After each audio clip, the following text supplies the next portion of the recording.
Great. So today is October 10th, and I'm going to have this workshop about executive functions. And to me, the person or therapist that knows executive functions can see almost every behavior, every expected behavior of human being through this lens. And by watching the behaviors through this, you will be able to uh, kind of have a very clear and accurate interpretation about what is missing in the behavior and how you can address it even. So there is no surprise that executive function workshops are mostly the one which is highly demanded, and surprisingly, people are looking for the content of this workshop in talent management training or in some workshop about behavior modification, but they are mostly related to executive function. Once we go forward and once we move forward, we see the exact correlation and congruity between these two concepts, and though it seems not related in the beginning, but once we talk about, we see, wow, so they are somehow connected badly. So, first of all, when we want to talk about learning foundation, so Jeremy, do you know that you can remember that I have provided, I have had some workshop about sensory skills, sensory pyramid, and also learning skills. So those pyramids are mostly related to sensory system and its importance or its impact on learning. But the learning foundation itself has its own pyramid as well. And as you notice, sensory integration, visual skill, balance, motor coordination, all of these things that used to be in the first, second, and third tier of that pyramid exists in the first tier here, in the base.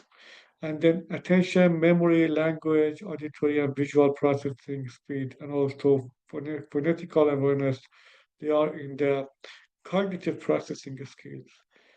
And executive functioning that we are going to talk about is just one step below school and tutoring academics. So if you want an achievement in the child, or if you want your child has a good transition to a school setting, or if you are expecting a specific or certain behavior or classroom behavior from a child, you must work on problem solving, study skills, time management, organization, these things which are called executive function. And executive function, let's say it could be called the fruit of proper cognitive function. And cognitive function is the fruit of developmental learning skills. So now that you know basics of that, we are gonna jump into the topic of executive function and see why it is important.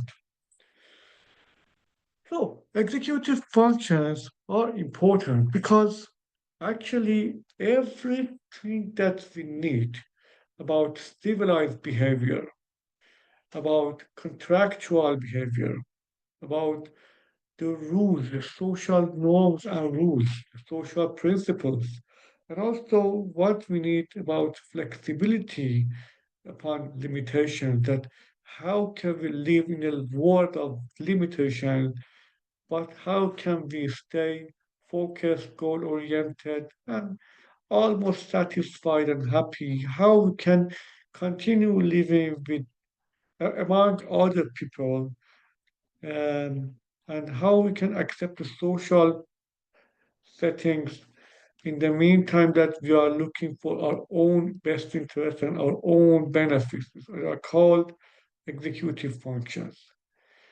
It's a family of mental functions. And um, the purpose of all executive function is that instead of doing something instinctually, instead of doing something spontaneously, instead of doing something automatic, we just have a better focus, weigh the pros and cons, decide, organize, plan, and then implement that plan. They are all about executive functions. As if it comes from the word execution or the way you do the things, the way you do the things are important in this project, and you deliberately have chosen to do this instead of that. So it's a matter of selection. And once you are going to select something, in fact, you have decided to inhibit doing other things. So just a lower level chimpanzee or any other mm, species of mammals or any other animals in the world that live, since they mostly rely on their own instinct, their survival instinct. Most of the time, they don't need executive function because they don't need planning the thing. They don't need to inhibit what their brain is asking them. So it's very important to know that people can live without the part of the brain which is specified for executive function. In fact, if we totally remove the whole part of the brain which is in prefrontal lobe, if we remove it in, as a whole, still the child can have executive function. Still the person can continue living. Still the child can continue living. However, that child might struggle with controlling his anger. Still, the child might struggle with, let's say, postponing his needs. Still, the child needs or cannot wait, cannot be patiently waiting. Still, the child throws lots of tantrums. So it's about how executive function works.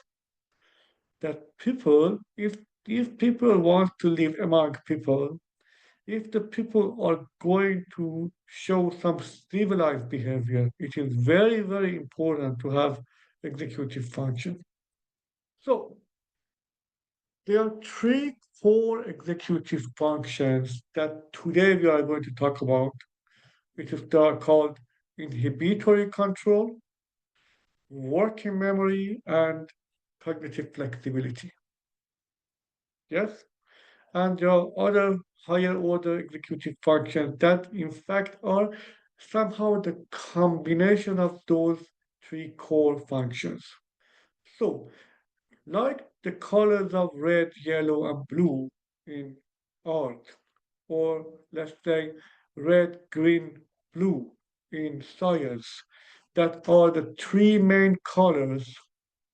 These three main colors, by the combination or the difference in the ratio of the mixture of these colors, we can have a wide range of spectrum of colors, from cream to caramelly to white to purple uh, to gray to any other color could be the combination of these three basic or main colors. So most of the higher order executive function, including problem solving or reasoning skills or planning or organization of task and thought, they are kind of related to the first three things that I previously mentioned: inhibitory control, working memory, and cognitive flexibility.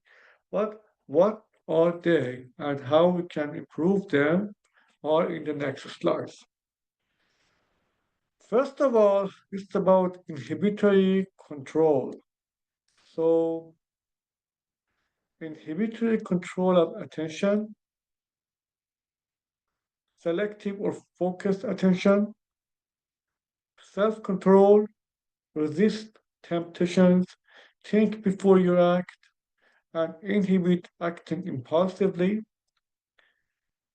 So, basically, whilst we are talking about discipline, whilst we are expecting the child to have some obedience or compliance with the principles, in fact, we are working on inhibitory control or self control, how it means and how it's related.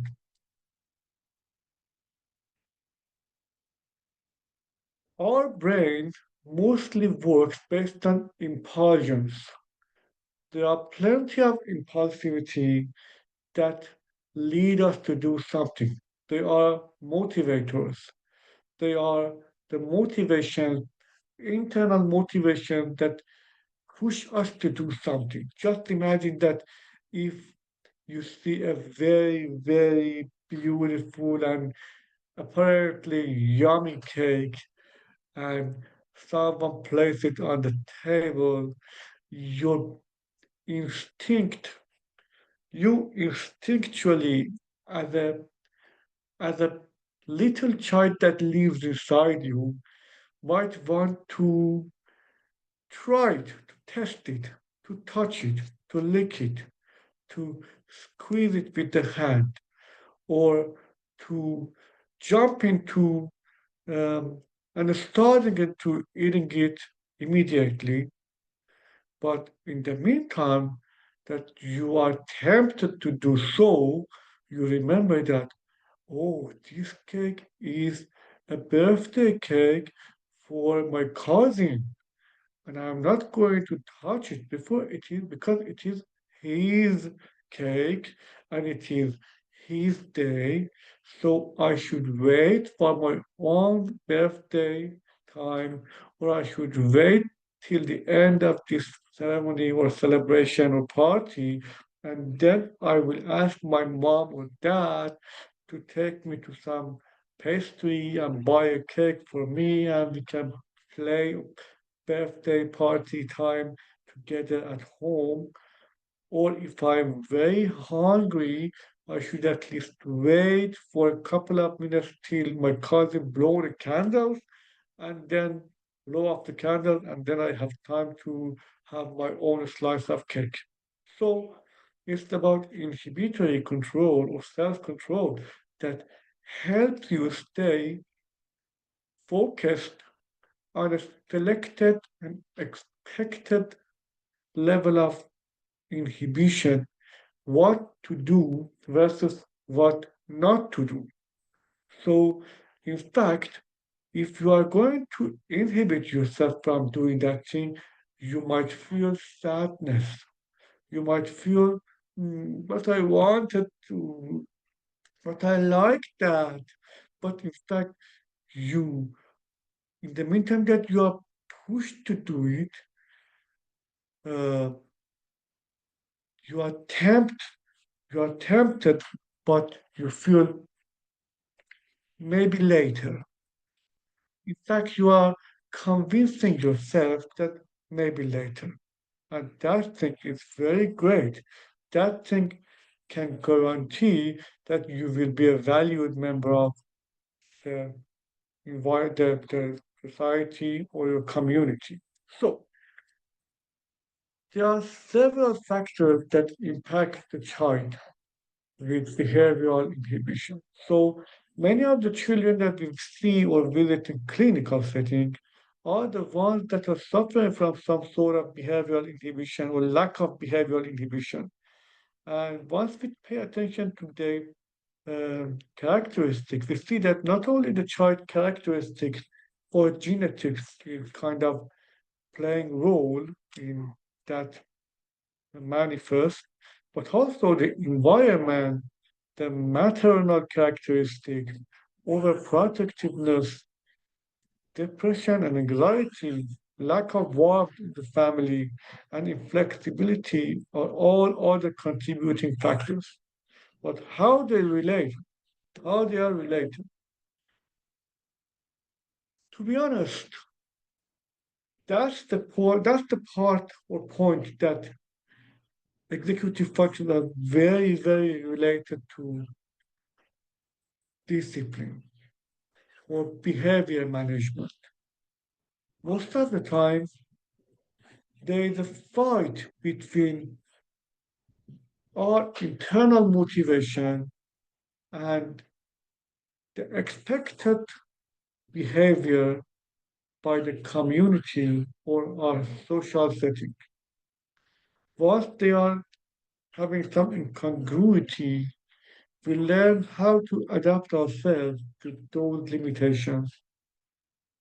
And most of the time, the parents who are over supportive, or the parents who are fully depressed or anxious, or the parents who cannot protect the child, or teach the child, or work with the child, these parents stand between the relationship of limitations of the environment and the internal motivations of the child. So the child doesn't understand the consequences of his own behavior. So the child wants to do something and want to grab a slice of cake, but most of the time he hasn't done it because most of the time mom or dad have given the cake earlier, just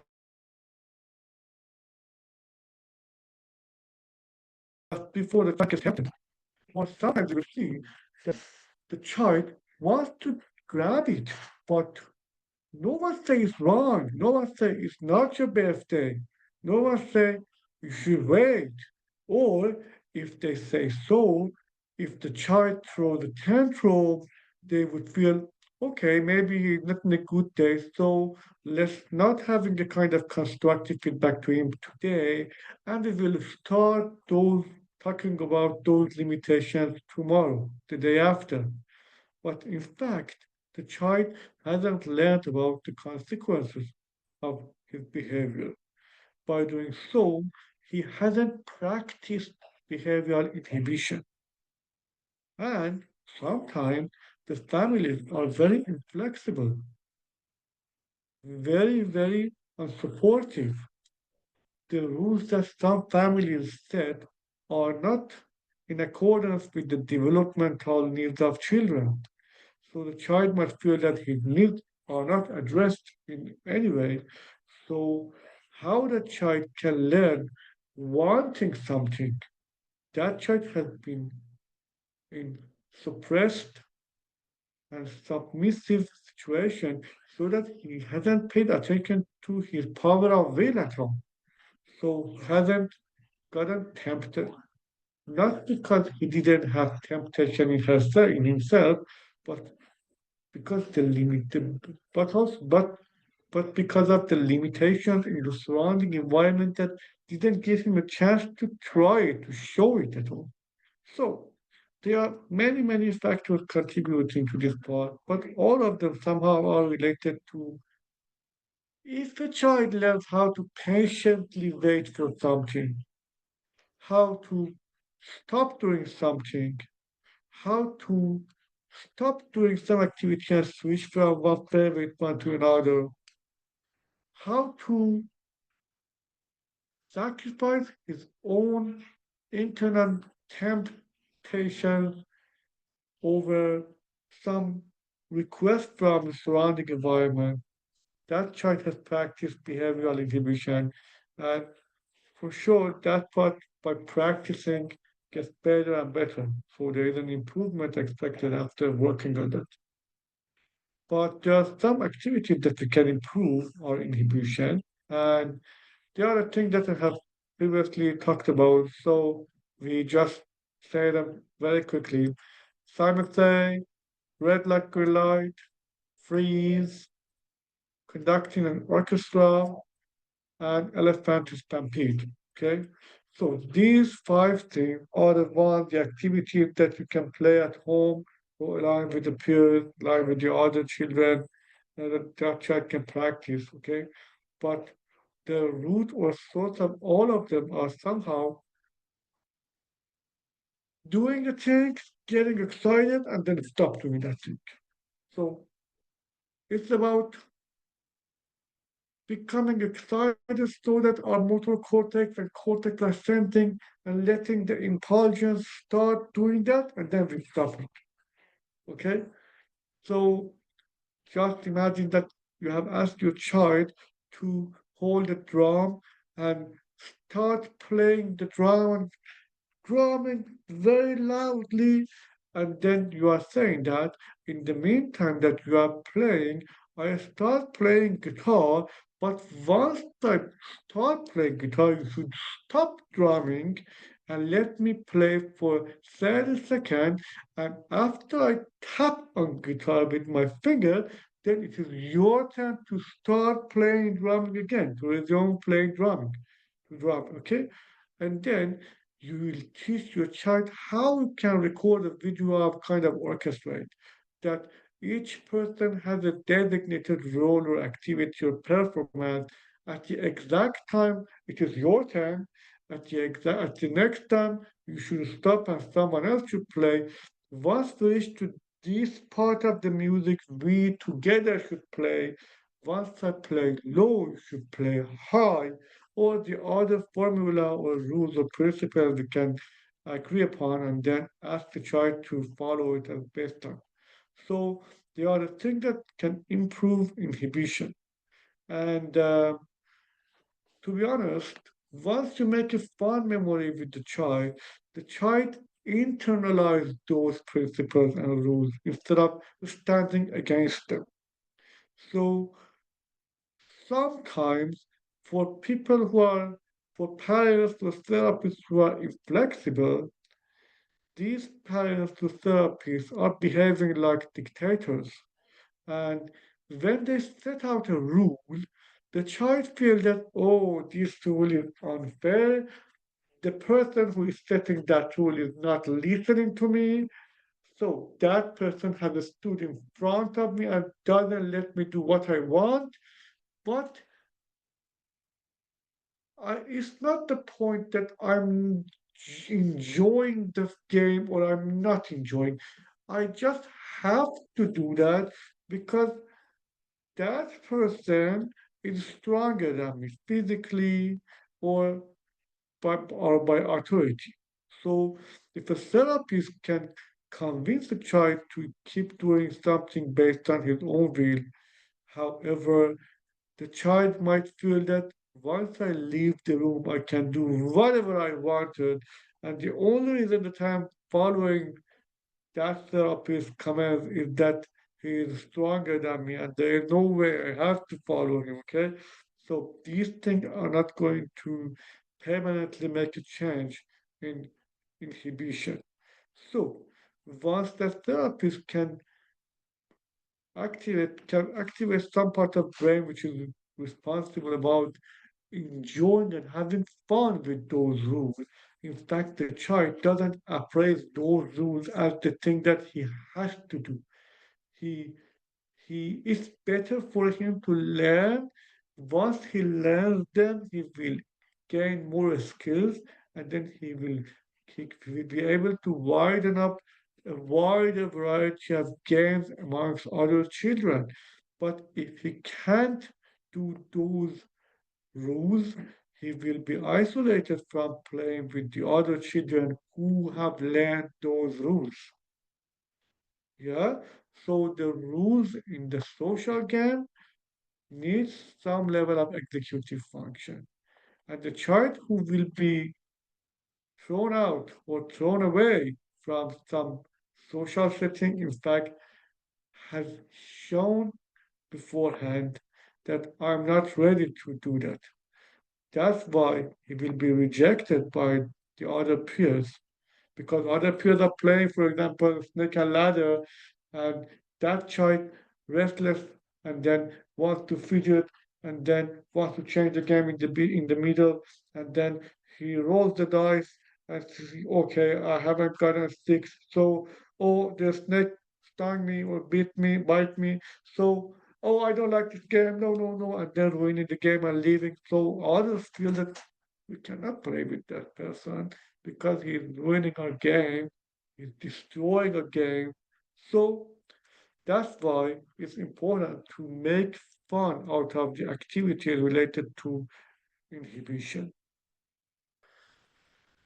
So, as I mentioned, inhibition, working memory, and cognitive flexibility are the three cores of executive function. So, working memory is a very, very fundamental cognitive aspect, which is, in my opinion, if a person has many, many other skills but is weak at working memory, in fact, that person is not able to utilize other skills, other cognitive skills, just because of weakness in the working memory. So, as if working memory is a glue between all skills, is the bridge between all skills, is the thing that can make all other skills come into each other or get unified with each other. So sometimes working memory is like just a playmaker in a soccer squad that can make a flow of things. Okay, so if any of you have been a big um, fan of soccer, for example, Zinedine Zidane has been a great playmaker in soccer. That many of his teammates used to say that when we had a ball and we didn't know what to do with, we just could decide to pass it to Zidane and then he knew what to do with the ball. Okay, so actually, playmaker is the one who decides. And working memory, exactly in the cognitive system, is the part of the brain which is very, very strongly related to processing speed. So I'm not talking about short-term memory. I'm not talking about long-term memory. Most of the time when we talk about working memory, the families or clients might say that, but I think that my child is good at memory because he remembers his uncle's home. He remembers the name of the friends at school, or he knew the address, but they are not related to working memory. Working memory is a part of cognitive function that help the person relate irrelevant items to each other. So if I say, just please memorize this 2b5 L6. So 2b5 L6. Yeah. 2b5 L6. Yeah. 2b5 L6. Have you heard it in your brain? Okay. So I want to say that after 5 seconds, can you remember that I'm saying? So it is 2b5 L6. Yeah, okay. After 10 seconds, and if I ask you to play soccer or basketball and come back to me, okay, can you remember what did I say? What I said earlier? 2b5 L6. Okay, great. So it's about how the child can keep holding these irrelevant items with each other and based on the exact order. And once we ask him to recall it or retrieve from his memory, he can say 2b5L6. Okay, 2b5L6.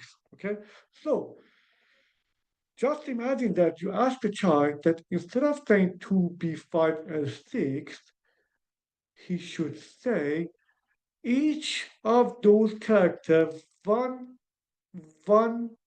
character afterwards. So instead of saying 2b5L6, that child is supposed to say 3c6m7. Yeah, but how could I do that? because in fact I had a memory of holding it to some part of my mind, and in the meantime, I'm thinking with another part of my brain. It's about multitasking, it's about conservation of the idea, and it's about how to stay focused on a task in the meantime that some part of our memory are still busy with that as well. So, if I ask a child to tell me the five things about the cow. So the person said, yes, the cow says moo. Cows are very big. The cow can give us milk and two more things, okay? And they asked the child, okay, tell me something about cats. And they said, the cat says meow, and the cat has a tail, and the cat loves drinking milk. Okay, so but if I ask the child, can you tell me the differences between cat and cow? Even though that child knows cat very well, even though that child knows cow very well, but once we ask him to talk about the differences between them, he should hold those two elements, cat and cow, and the characteristic of each one in two columns simultaneously at the same time, holding those bonds in the memory and comparing them is the thing that we want to practice in working memory. So the ability of relating one idea to another, the ability of relating what you read or what you have learned earlier to what you are reading right now. So I'm saying this and this and this, and based on that, we can conclude that this. So Ali is stronger than Ahmad, and Ahmad is weaker than Ramin. So who is the strongest? Who is the weakest? And then the child should say that, okay, since you have this and this, okay, I can conclude that. Okay, so it's about understanding the interrelationship of the things and connecting and matching what we have learned earlier to the next thing. So if a person is not good at math, in fact, he has learned the principles or he has learned some formula, but he cannot use that formula for the next example. Or if we teach some concept to a child, but that child is struggling to generalize it to next thing, in fact, that child might have some weakness in working memory. The next thing is about understanding cause and effect. That is also about relating objects and items with each other, and also remembering multi-step instructions and executing them in the correct order. That is important, and we can work it out during these fun activities to improve working memory. So matching card is a fun thing that we can do.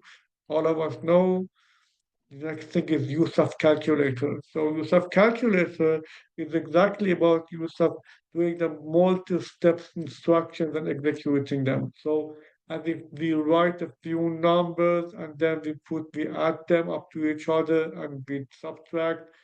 So 5 plus 6 plus 125 minus 16 equals, and the child is supposed to hold the calculator in hand and keep calculating, then and write the final answer. It's the use of calculator and it needs lots of executive function operational to perform it correctly.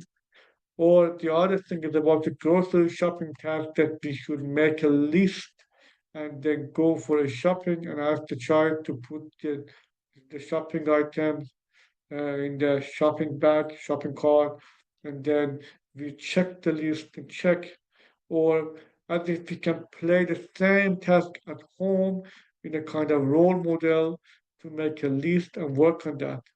But it can be even better or fun once we put the shopping list in a room and we should do the game in another room. So the child should keep memorizing it in this room, and the child should go to the other room to interact with you again. The phase of memorizing it and the phase of retrieval or retrieving those memory or recalling those memory needs working memory. The whole process of learning those things and remembering them could be considered short-term memory. But working memory is the process of mindfully trying to memorize and mindfully trying your best to retrieve information from your memory. That parts are related to working memory, and you can practice it by making a shopping list or anything like that. Or there should be a list of hidden items that the child is supposed to look for in different rooms. So you can stick a paper, stick the list of items that are lost in the room, and you are asking the child to look for and find them. You stick it to the wall, but he's supposed to look for items in any other rooms or corridors. So he should take a look at the list and then look for those items. And it is very hard for children to have the selective attention and have the working memory not to get distracted. For example, the child is supposed to look for this mouse in a room, okay? But in the meantime that he is working and looking for that, he looks at a book which is very, very beautiful, and that book might make him distracted from his mission. So his mission was to look for the mouse, but once he read that book, said, "It's the Jungle Book. I want to read this," and then starts reading the book and completely forgetting the mission. So it's about working memory and also sandwich of gross motor mental calculation. That is the kind of game that, in the meantime, that you are asking the child to play, throw a ball to the basket, shoot the ball, or anything like this. Right after 5 or 6 times of doing so, you invite the child to sit at a table and tell you about four names of four brands of cars, like kind of BMW, Honda, Audi, and Volvo or Toyota.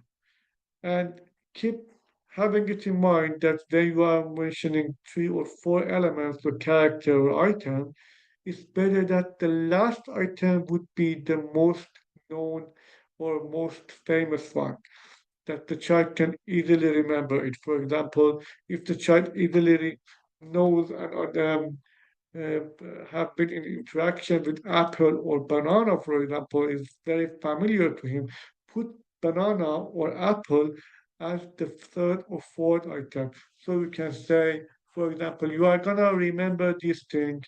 So the first thing could be a little hard, like let's say kiwi, and then strawberry, mango, banana. Most of the time, the fruit that the child is not very familiar with is the one that is at risk of forgetfulness or not recognize or recalling it upon retrieval phase of memory. Okay, so you are going to ask the child to keep remembering those 4 elements, and then he is about to get back to playing soccer or shooting. And it is very, very important that every time that the child forgets some item, you, with a very calm face, just ask your child, okay, every time that you forget something, you can say, I forgot. And once you say, I forgot, you just very calmly repeat those 4 items. So we can say kiwi, strawberry, mango, banana. Okay, so did you remember?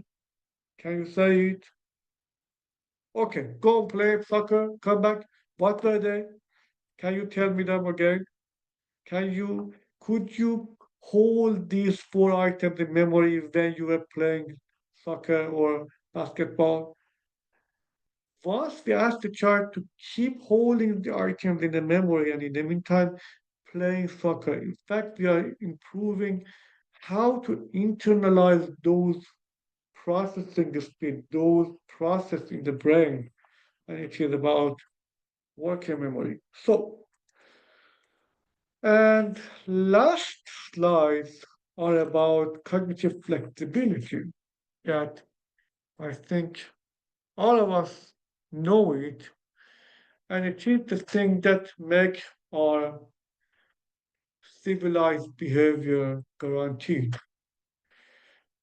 So we have a plan in our schedule that right after daddy come back from home, we are gonna go to the park. But daddy comes home with a very bad migraine. And with that migraine that he barely can open up his eyes, daddy comes to the child and say, I know I have promised you to take you to the park, but I have hadn't I have had some pill and I have gotten some Advil, and after I'm waiting that this Advil works till I have a better mood, and then I promise to take you to the park after I get better. So the child said, no, you promised me. Okay? And the dad again said, I know, and I should take you to park, but I couldn't predict that I'm going to have that bad migraine. So something came up unplanned, and all of us should tolerate this change and to deal with this unexpectedness or the things which used to be the thing which is unpredictable. So transition flexibility, acceptance, and discipline are related to cognitive flexibility. That we learn that we learn how to postpone the needs, how to put off what we want, okay?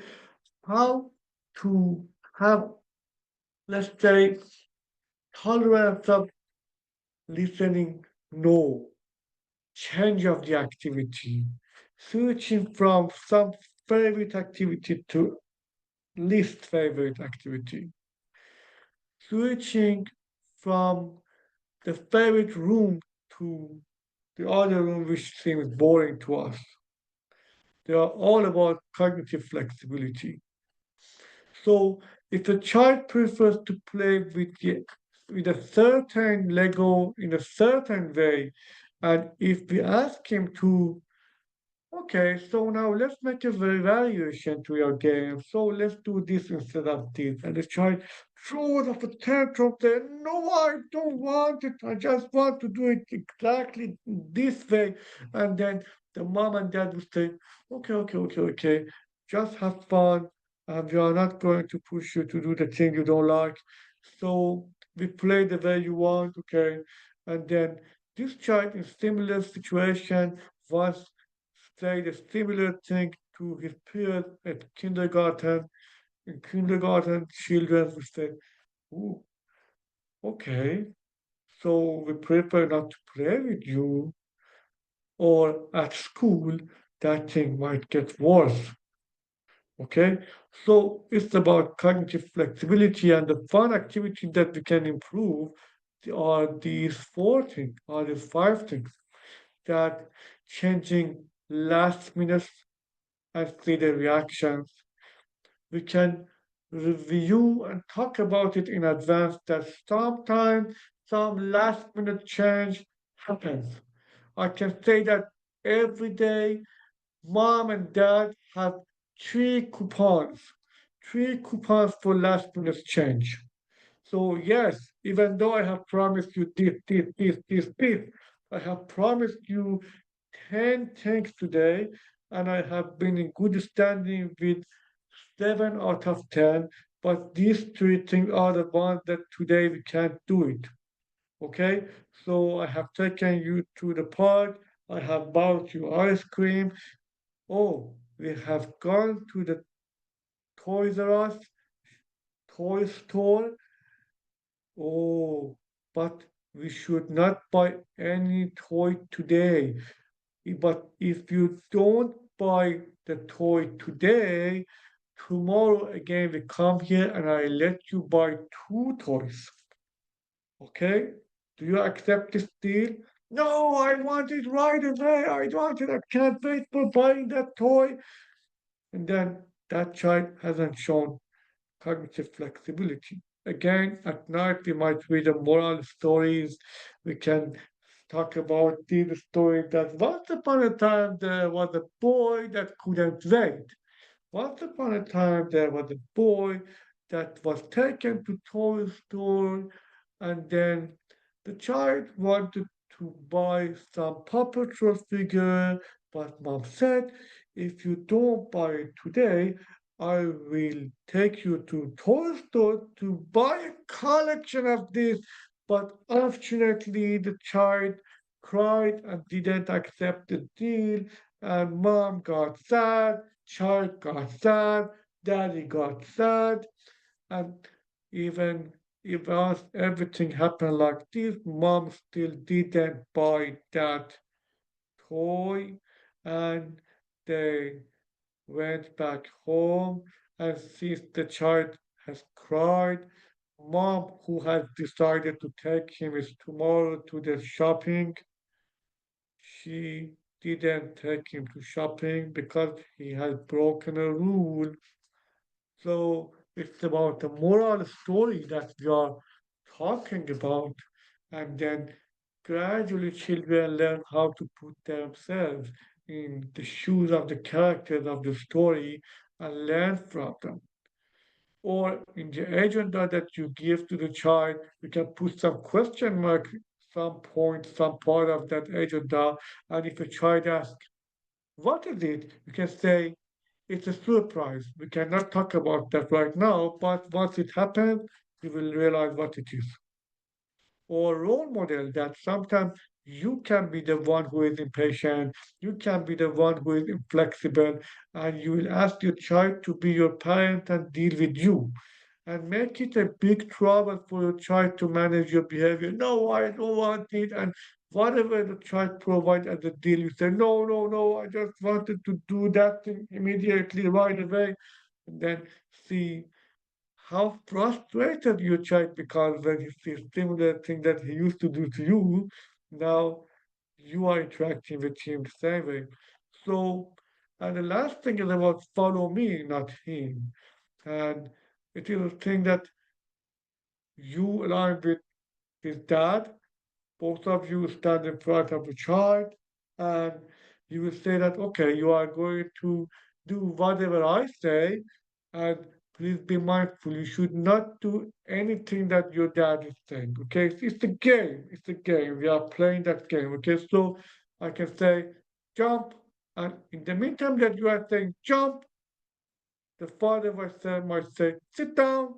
So two orders at the same time, and the child is supposed to just ignore what father is saying and listen to what mother is saying.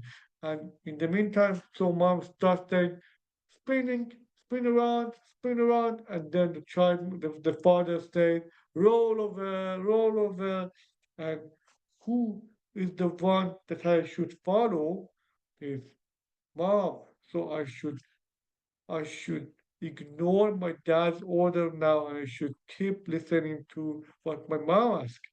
After a few times of that, maybe you switch, maybe dad is the one whose orders are important to the child and your order should be ignored.